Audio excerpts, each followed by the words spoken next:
Mrs Sonia को witness box में बुलाने की इजाजत चाहूंगी। सबसे पहले आप ये बताइए कि आपकी मुलाकात मिस्टर राज मल्होत्रा से कब और कहां हुई थी? I object my Lord. क्या सवाल 100 बार किए जाएंगे? मेरी क्लाइंट एक बार बता चुकी है। मैं जानती हूँ मिसेस सोनिया इस सवाल का जवाब दे चुकी है, लेकिन सही जवाब अब देगी। Objection overruled. Thank you your honour. हाँ मिसेस सोनिया, तो आप सबसे पहले मिस्टर राज मल्होत्रा से कब और कहां मिले? जैसे मैं पहले भी बता चुकी हूँ, राज से मेरी पहली मुलाकात कंपनी के एनुअल डे फंक्शन पर हुई थी। आपकी याददाश्त कमजोर हो गई है या जानबूझकर आपको छुपा रही है? की मुलाकात मिस्टर राज मल्होत्रा से 5 साल पहले साउथ अफ्रीका के केप टाउन में हुई थी। याद आया? हो सकता है। मैं कितने लोगों से मिलती हूँ, एक कैजुअल मुलाकात हुई होगी। वो मुलाकात इतनी कैजुअल नहीं थी मिसेस सोनिया, जो मिले और पिछड़ गए। उस मुलाकात के बाद आप दोनों में अफेयर हो गया था, और इसके गवाह है केप टाउन के MTN मोबाइल के स्टाफ। उन्हें इस कोर्ट में इस बात की गवाही देने के लिए बुलाया भी जा सकता है। Fine. That was just a passing affair.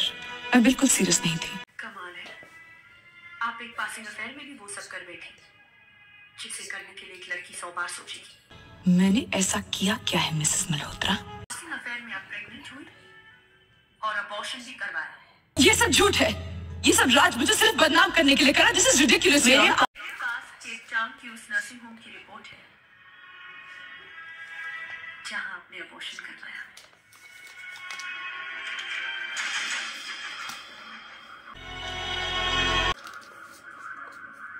Your honour, ये रही मिसेस सोनिया के अबॉर्शन की रिपोर्ट।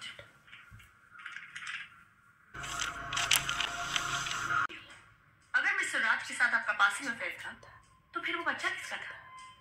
बोलिए। एक औरत चाहे जितनी मॉडर्न क्यों ना हो जाए, उसको इतना तो पता है कि उसके बच्चे का बाप कौन है। या तो फिर आपकी इतनी अफेयर्स रही होगी कि आपको समझ में नहीं आ रहा है कि उस बच्चे का असली बाप कौन है। Shut up, you bitch! Sonia बिच वो होती है जिसको अपने बच्चे के बाप का पता नहीं होता, जैसे आपको पता नहीं है। आपको पता मुझे पता है, वो राज का बच्चा था। That's it. Point to be noted, Your Honor. जिस मिस्टर राज पे मिसेस सोनिया रेप अटेम्प्ट का इल्जाम लगा रही है, उनके साथ महीनों सो चुकी है, प्रेग्नेंट हो चुकी है और उनके बच्चे को भी गिरा चुकी है। मिसेस सोनिया, जब आप प्रेग्नेंट थी तब आपने मिस्टर राज से शादी के लिए कहा होगा, और उनके मना करने पर आपने अबॉर्शन करवा दिया होगा। मैंने राज से शादी के लिए कभी नहीं कहा था। क्यों? मैं कुछ बनना चाहती थी, मेरे कुछ एम्बिशंस थे। To be noted, Your Honor.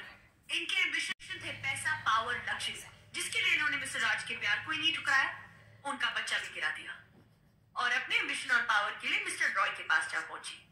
उनसे इन्हें पैसा, पावर, लग्जरी तो मिला, लेकिन मिस्टर रॉय की पिछली दोनों बीवियों की तरह सेक्सुअल सैटिस्फैक्शन नहीं मिला। लेकिन जब इन्होंने 20 जनवरी को मिस्टर राज को फंक्शन में देखा, तब इन्हें अपनी जिंदगी के अधूरेपन को दूर करने का एक रास्ता नजर आया। इन्हें लगा किसी नए मर्द से संबंध बनाने से अच्छा है पुराना संबंध जिंदा करना। इसके लिए इन्होंने राज को CEO की जगह डायरेक्टर का पोस्ट दे दिया। सोचा कि इनके एहसान के नीचे दबकर मिस्टर राज वही करेंगे जो ये चाहेंगे। झूठ बोलकर मिस्टर राज को घर बुलाना, घर के सारे नौकर को छुट्टी देना, सेक्सी ड्रेस पहनकर आना, इनका सेक्सुअल रिलेशन बनाने का प्लान था। Objection my Lord. अगर सोनिया जी का इरादा सेक्सुअल रिलेशन बनाने का था, तो मिस्टर राज की पीठ पर लगे हुए नाखून के निशान वो क्या किसी बिल्ली ने बनाया? पटेल, जब एक औरत खुद को बचाने के लिए हाथ पैर चलाती है, तो वो कपड़ों के साथ उस मर्द का चेहरा, नाक और कान नोचती है। पीठ और सीने पर नाखून तब चूकते हैं जब एक औरत मर्द को सेक्सुअल प्लेजर के लिए अपनी तरफ खींचती है। मिलॉर्ड, ये वकील साहिबा साबित क्या करना चाहती है? जैसे आपने मिस्टर राज का कैरेक्टर कोड को बताया था, वैसे ही मैं मिसेस सोनिया का कैरेक्टर कोड को बता रही हूँ। ये तो फिजूल की बात है मिलॉर्ड। अगर उनको यकीन है कि उनका क्लाइंट बेकसूर है, तो अदालत को प्रूफ दे। मैं प्रूफ दूंगी योर ऑनर, और ऐसा प्रूफ दूंगी जिससे अदालत सुनते ही अपना फैसला सुना देगी। मैं मिस्टर राकेश शर्मा को विटनेस बॉक्स में बुलाने की इजाजत चाहूंगी। इजाजत है। Morning sir. अभी जो आवाज आपने इस अदालत में सुनी है, वो उसी वॉइस मेल के मैसेजिंग सेंटर की है जिसमें मिसेस सोनिया MD है। इस पूरे रिकॉर्डिंग में नो, नहीं, गलत जैसे शब्द सिर्फ मिस्टर राज मल्होत्रा के मुंह से निकले हैं। योर ऑनर, हमेशा मर्द गलत नहीं होता, औरत भी गलत हो सकती है। लेकिन हमारा माइंडसेट है, अगर कोई मर्द किसी औरत को थप्पड़ मारता है तब हम कहते हैं कि बड़ा जालिम मर्द है, और अगर कोई औरत किसी मर्द को थप्पड़ मारती है तब भी हम कहते हैं कि जरूर मर्द ने कुछ बदतमीजी की होगी। हर हाल में हम मर्द को ही गलत समझते हैं। मैं ये नहीं कहती योर ऑनर कि हर औरत गलत है, लेकिन मिसेस सोनिया जैसी औरतें भी इस दुनिया में हैं जो अपने फायदे के लिए कुछ भी कर सकती हैं। योर ऑनर, मैं भी औरत हूँ, लेकिन किसी मर्द के साथ औरत की ऐसी हरकत से मुझे एतराज है। That's all your honour.